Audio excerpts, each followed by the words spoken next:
Welcome to Blue Marble Defender story number 20, Two Hot Innings.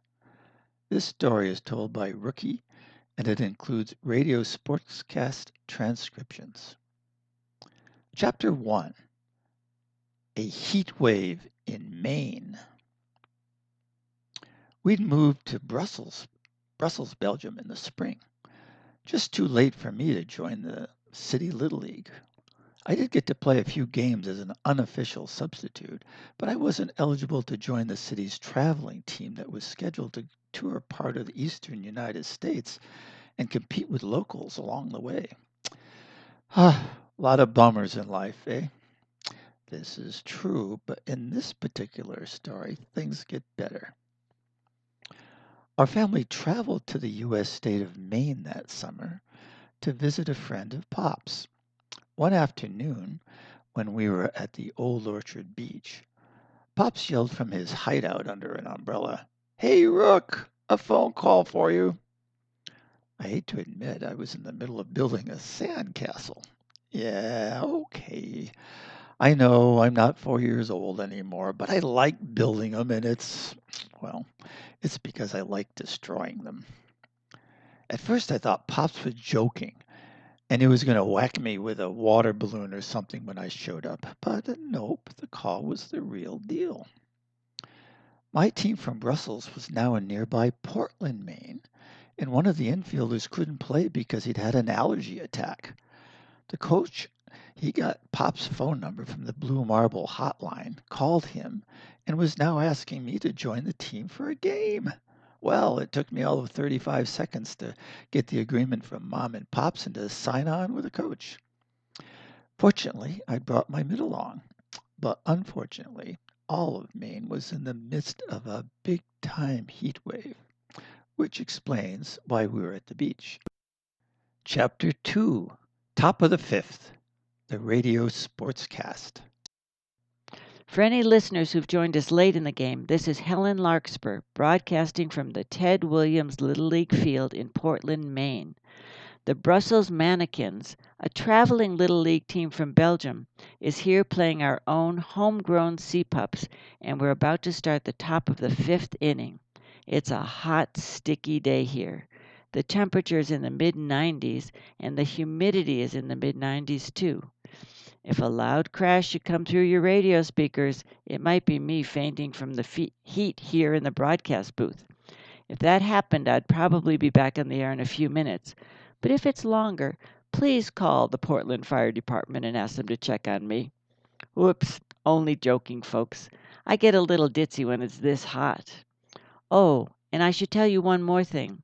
When he welcomed the crowd and threw out the first pitch, Portland's mayor announced that his ancestors had arrived in Maine from Brussels, Belgium, 100 years ago. To honor his heritage and in agreement with the Sea Pups coach, the Brussels Mannekens will be today's home team. Unusual, eh? Well, I think it's polite, welcoming, and in the American spirit. Bravo, Mr. Mayor. So, with that introduction, I'll get back to the game. The game is tied 1-1 after 4 innings. The Mannekens pitcher Mateo is warming up. He's looking strong and has given up only 4 hits so far. He's a sturdy fellow to be holding up like that in this heat. The first batter he'll be facing here at the top of the fifth is the Sea Pups right fielder. The umpire has just given the sign. The infield warm-up ball is being thrown in. Mateo has his foot on the rubber, and the teams are ready to start the inning. Mateo starts his warm-up. Wind up. In comes the pitch, and it's outside for ball 1. That blazing fastball missed, but it's a good example of how Mateo has been challenging the Sea Pups, despite the heat that's draining the energy from everybody on the field. Okay, he's ready for the next pitch. Here's the windup, and it's another fastball, in for a strike on the outside corner. That kind of control and speed show why Mateo has been so stingy in allowing hits today. I realize, folks, you hear a lot about the pitchers in baseball and far less about the catchers. But let me tell you, on a hot day like this, and with all their gear on and needing to squat, jump up, and throw the ball after every pitch, they've got a super tough job too. Okay, in comes the next pitch, and it's a high pop up to the third baseman. He's drifting back, back, and oh, he falls. He's down. The third baseman fell, folks, and that easy pop up has turned into a runner on base. I believe the fielder's cleat caught the edge of the outfield grass. Of course, looking up, the sun was beating down, and this thick air may have contributed. He's picked up the ball, jogs towards the pitcher, and sends him an underhand toss. Back in position near the bag, he kicks the ground and pounds his mitt. He's fuming. But the local fans are making happy noises, hoping for a rally to break the 1-1 tie. Okay, the Pups have 1 on and no outs here in the 5th inning, and their first baseman is coming to the plate. Mateo puts his foot on the rubber. The windup, the pitch, and yow! It hits the batter. Actually, fans, I believe it didn't strike this person, but it clearly did brush his uniform and the ball ran past the catcher. The batter tosses his bat toward the bench and starts his jog down the first base path. The Mannekens coach is jogging toward the mound. Mateo stares blankly toward him, and they talk. Mateo looks at the ground as he listens. The coach gives him a salute and jogs back toward the bench. The situation must be tense for the Mannekens, with the game tied and their opponents having 2 on and no outs. Okay, we're moving forward with the Sea Pups' next batter, now standing just behind the batter's box. He steps in and taps the plate. It's Jason, their pitcher. Jason is a rangy, muscular young man, and he takes 2 full practice swings. Quite unusual to see a batter flexing his muscles like that in Little League. Now, fans, those of you who watch Major League Baseball know that pitchers are usually not good hitters. Their throwing arms brought them to the majors, not their bats. And in the majors, pitchers typically play only once every 4 or 5 days, and so they don't get much practice hitting. But in Little League, the athleticism that turns a player into a formidable pitcher can also produce a good hitter, and Jason falls into that category. With 2 on in the late innings of a tie game, Jason is not the kind of batter you'd like to be facing right now. Mateo puts his foot on the rubber, the windup, the pitch, and it's a blast. A high fly ball down the left field line. It's a long one, hanging and hanging. The left fielder is running back and toward the line. He can't get there. Oh, but he catches a break, and the ball falls into foul territory. Wow, that was a poke and a half. The Ted Williams Field being here close to the ocean means the wind can push around a ball like that, and I'd say it did the Mannekens a favor. Jason is walking back to the plate, and the 2 base runners are returning. Mateo must be pleased to have a new lease on life. You know, I wish the wind that had pushed that ball out of bounds was blowing down here at ground level and cooling us. But so it goes. It's batter up. Mateo delivers the next pitch. It's a ball far outside. Rather than throw the ball, the catcher runs it back to Mateo, plops it into his glove, taps his butt, and jogs back to his position behind the plate. The batter's ready. The pitcher's foot is on the rubber. The windup, the pitch, and it's a shot, a rifle shot. It passes the pitcher's ear so fast he had no chance at it. But the Manneken shortstop dives to his left, reaches and snags it before it hits the ground in front of second base. Holy cow! He steps on the base and gets the lead runner for not tagging up for a double play. Now he fires sidearm to first. The runner is out too. My word! Why do I feel like I've seen this before? What a play! A triple play! The Mannekens bench are all on their feet. But the shortstop is just jogging back toward the bench as though nothing special happened.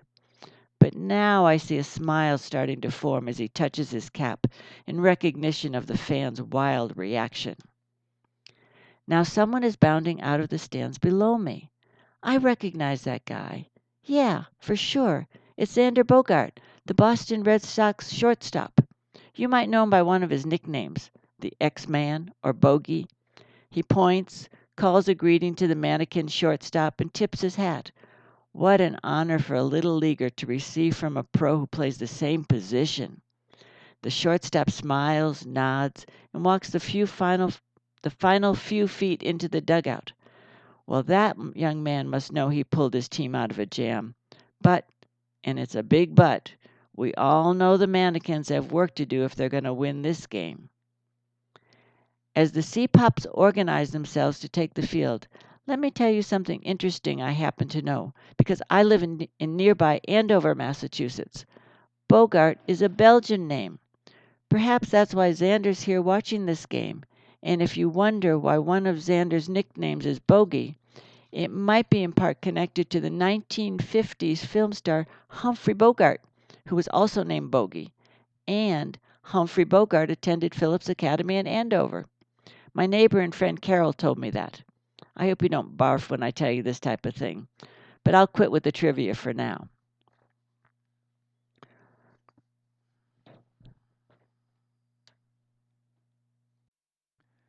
Chapter 3. My take on that play. Hey, what can I say? When you're in the right place at the right time, good things can happen.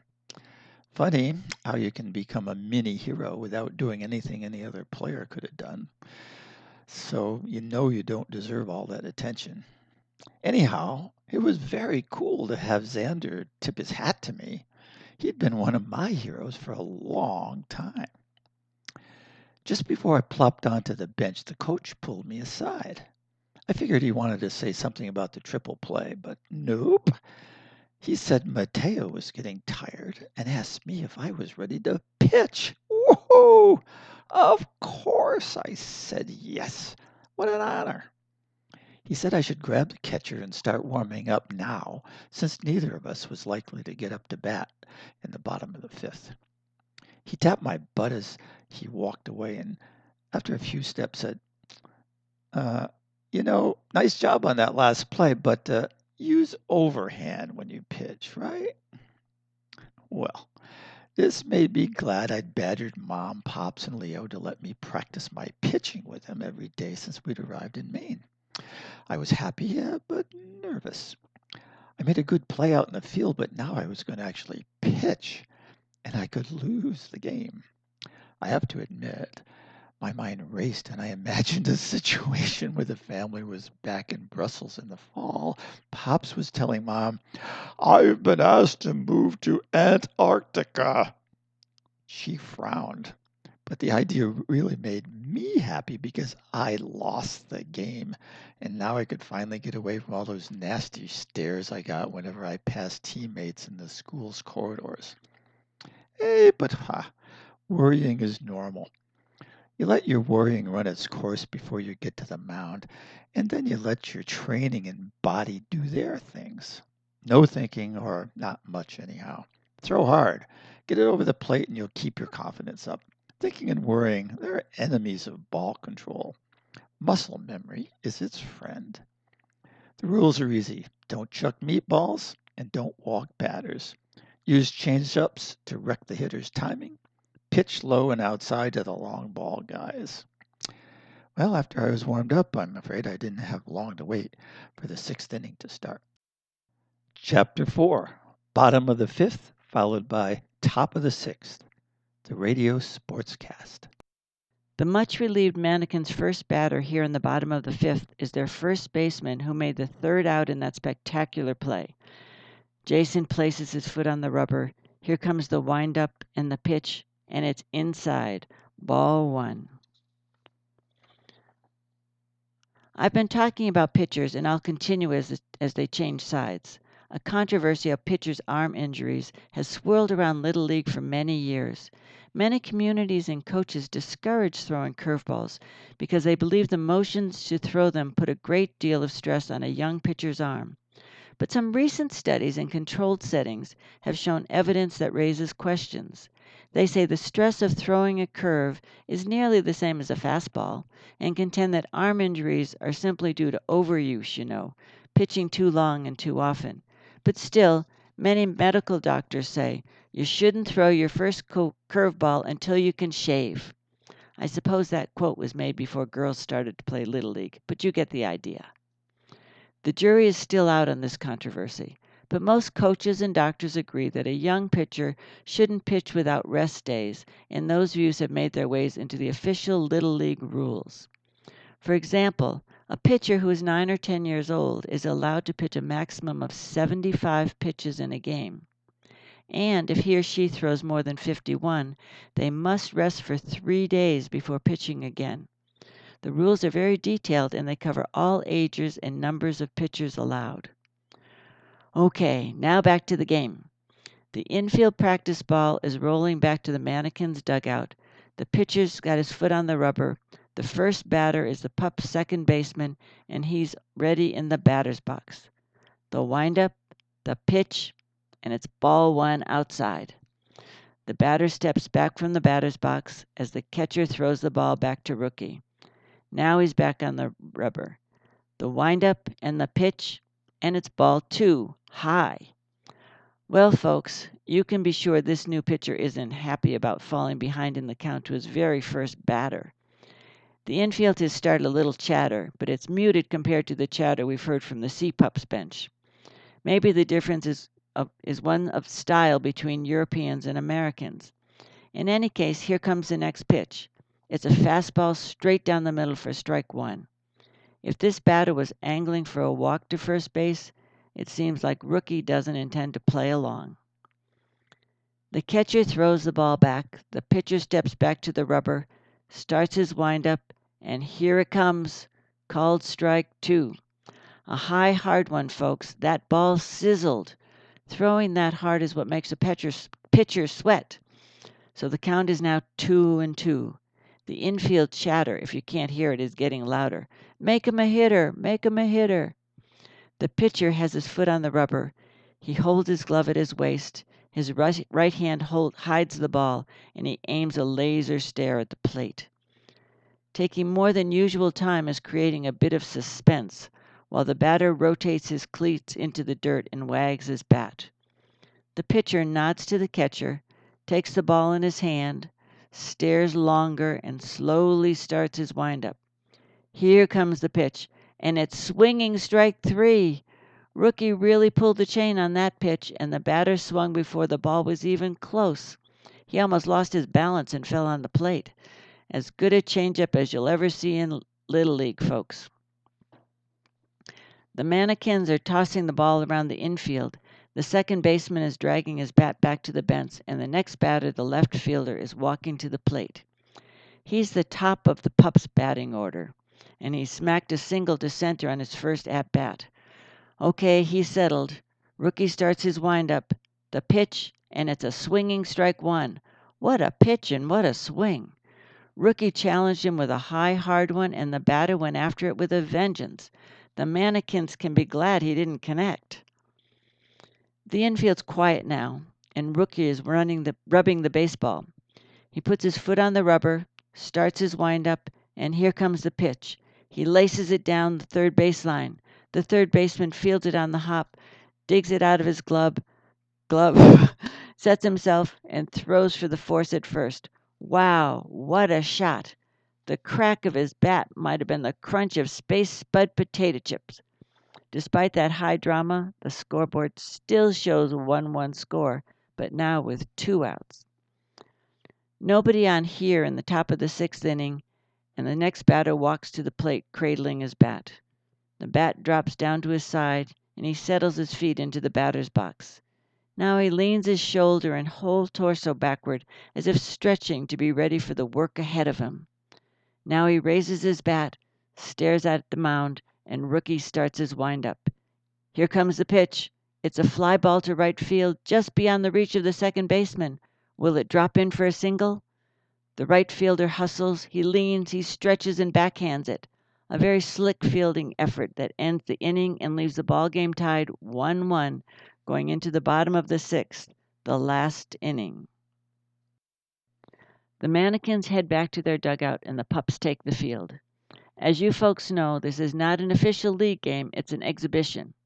The coaches met with the umpire before the game and agreed that in the event of a tie, there would be no extra innings. That's because the Mannekens are moving up the coast this afternoon for a game tomorrow against the champions of the Bangor League. The author and baseball fan Stephen King will be hosting the Mannekens for a clam bake this evening, and they don't want to be late. Ha ha. If they were late, who knows? Stephen King might write a horror story where the Mannekens are all eaten by giant hot dogs or hamburgers. Sorry, folks, I know my jokes are always bad, but I can't help myself. Chapter 6, My Pitching Debut. Hey, I got a break by starting the sixth inning against the bottom of the Pups' batting order. That helped me stay cool after my first two pitches missed, and it also gave me a chance to become a bit of a showman, when I set up the batter for my changeup. Any more luck still kept coming, and the team's solid fielding took me through the last two batters. Hey, I'm feeling good. Well, better than good. I'm hopeful that if we can still live in Brussels next season, I might have a shot at a regular pitching slot. Chapter 7, Bottom of the Sixth, the radio broadcast. As the teams prepare for the final half inning, let me take the opportunity to remind you this broadcast is sponsored by Space Spuds potato chips. They crunch like the crack of a bat.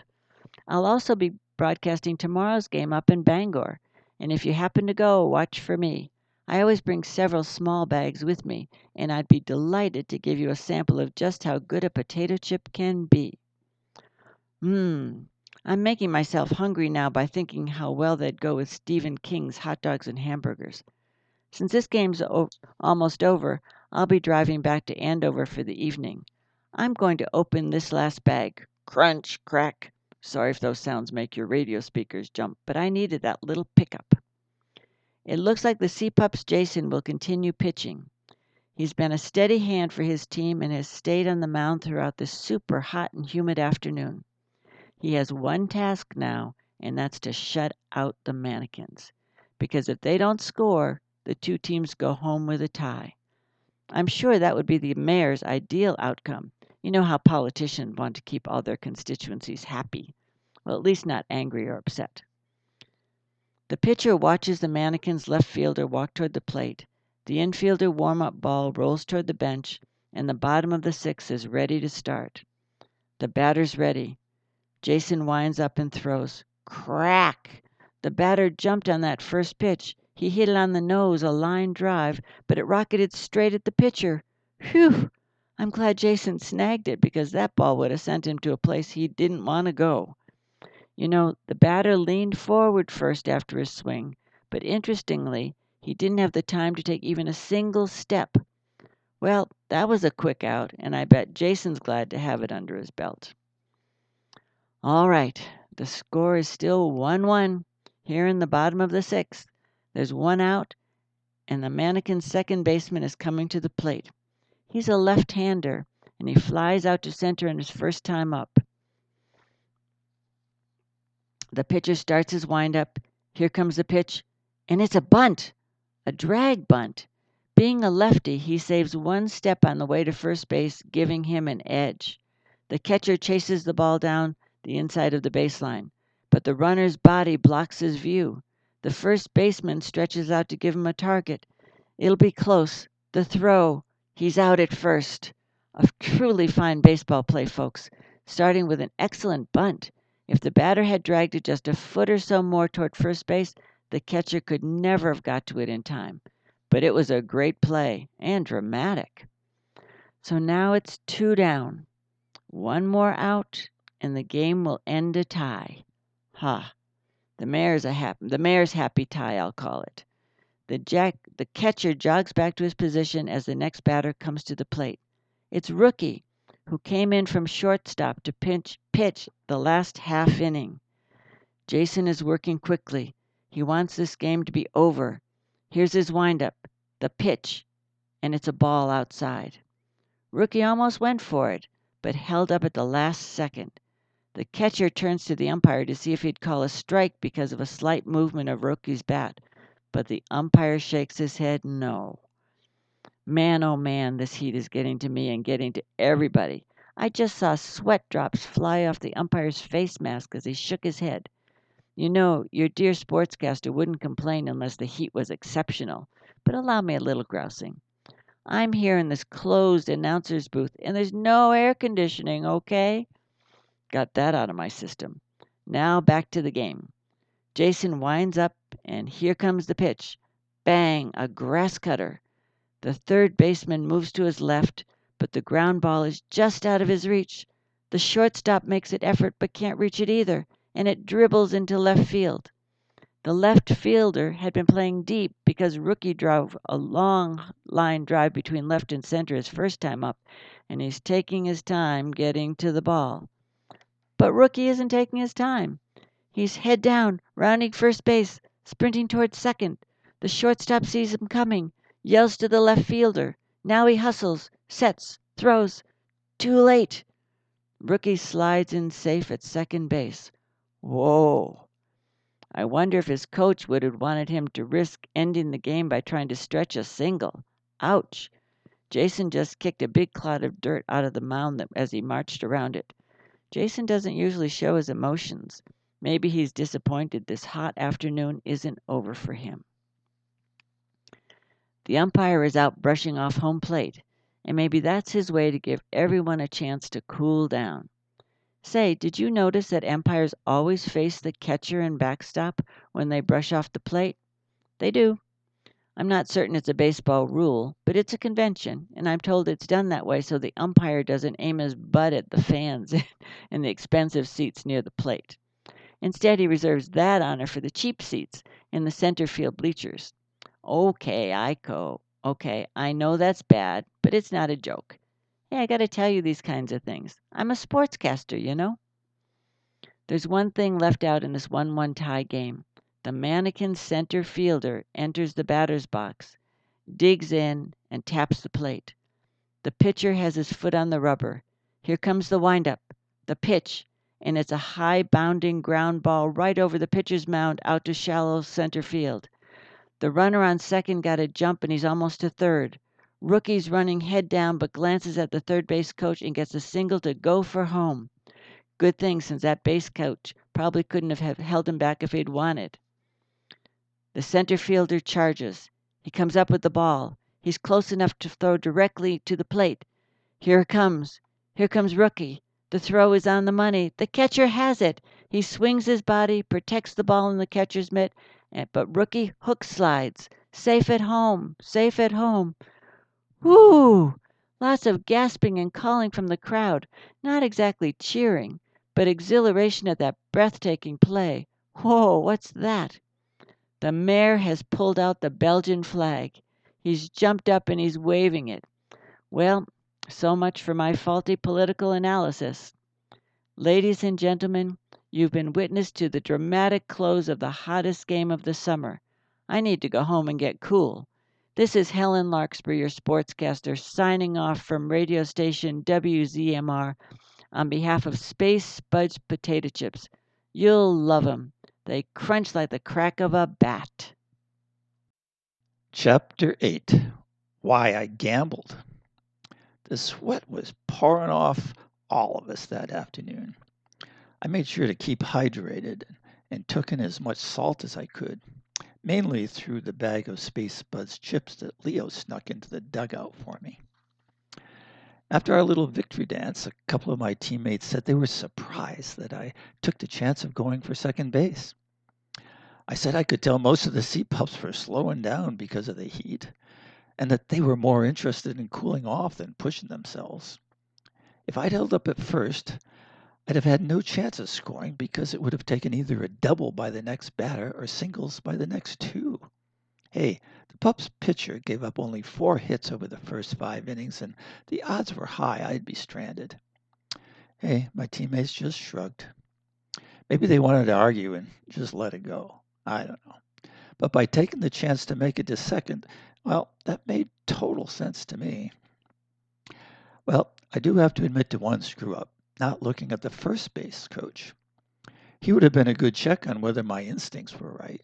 To tell the truth, I don't even know who the base coach was, and I have no idea what he might have been signaling me to do. Anyway, the big-time coach, my coach, he gave me a smile and thumbs up. And hey, I think that bodes well for next season. Days like this, even horribly hot ones, they're way more fun and way more memorable than just going to the beach. The